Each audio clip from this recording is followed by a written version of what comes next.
Welcome to the 17th NCN. This is the first panel discussion. The gaming industry started in India in the 90s, no specific date, but it's over 30 years that the entire industry has changed.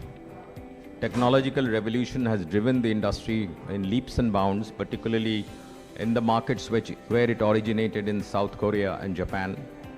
And it has become now one of the fastest growing segments of any industry.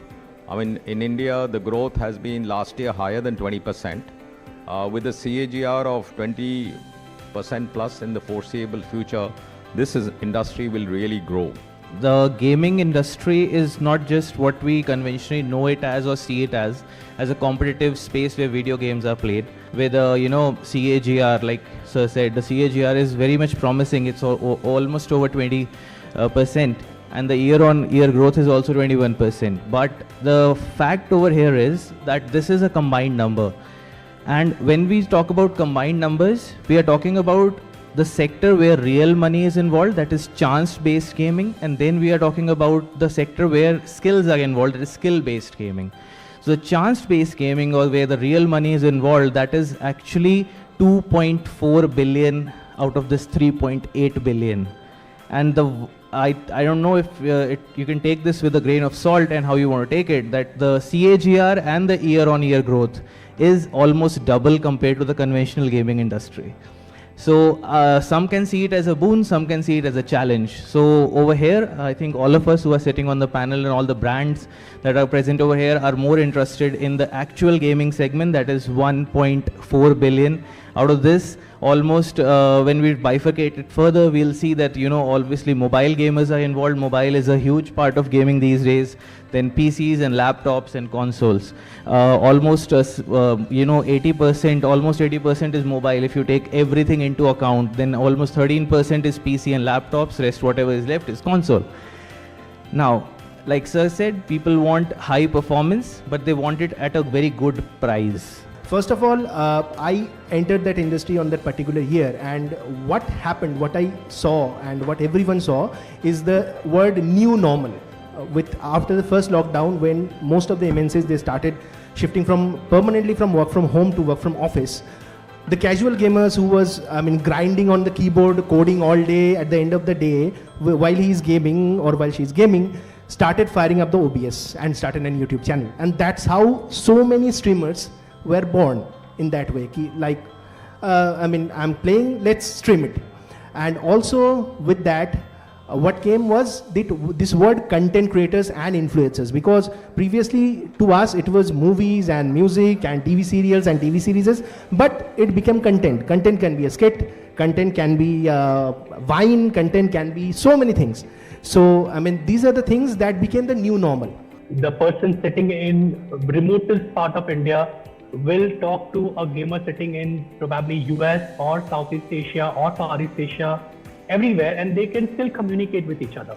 While coming back to a very specific question that you asked about India, while gaming language remains the same, Indians, we have realized that we need something which we can relate to.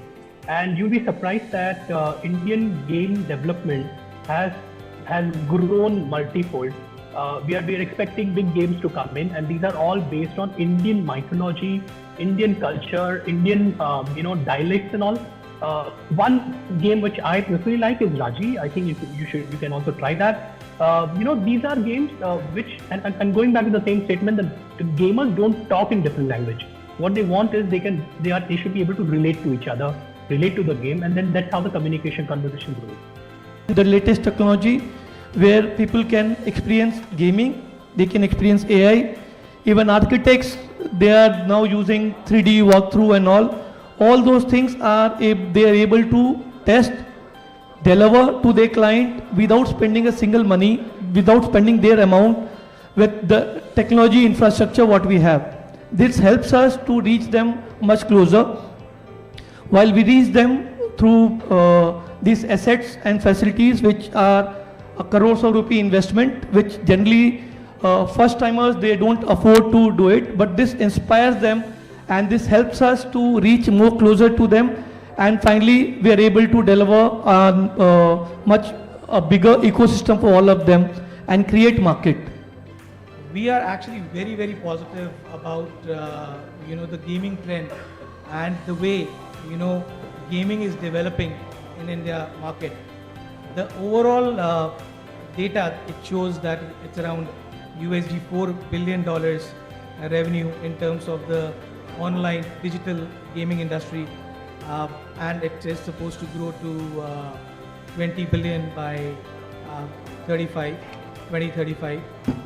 I think one of my co-panelists already shared that this might not be the real-time data in terms of course, certain products. However, when I'm talking about memory, we try to bifurcate the gaming industry into multiple verticals, right?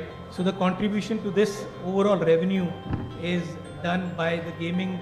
There are a lot of companies, developers, which are developing games in-house, indigenous developers, esports, a lot of leagues happening, right? And these companies or the leagues, they require infrastructure. Basically infrastructure, when I'm talking about, then it's the servers, multiple servers required all across India and of course globally, so that these events can take place. So I believe that Indian gaming scene startups are on the rise right now. Like as you can see, there are a lot of localized games coming out that are based around the Indian mythology and Indian scenarios. Some are based in Mumbai, some are based ages back. I think that really helps push forward the Indian dynamic and our culture to the global masses. Like for example, there was a game that was not Indian, Black Myth Wukong.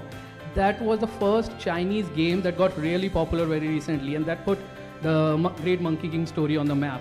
So now that the Indian startups are trying to do something very similar, I think it is a very good opportunity for the gaming market and also the digital landscape.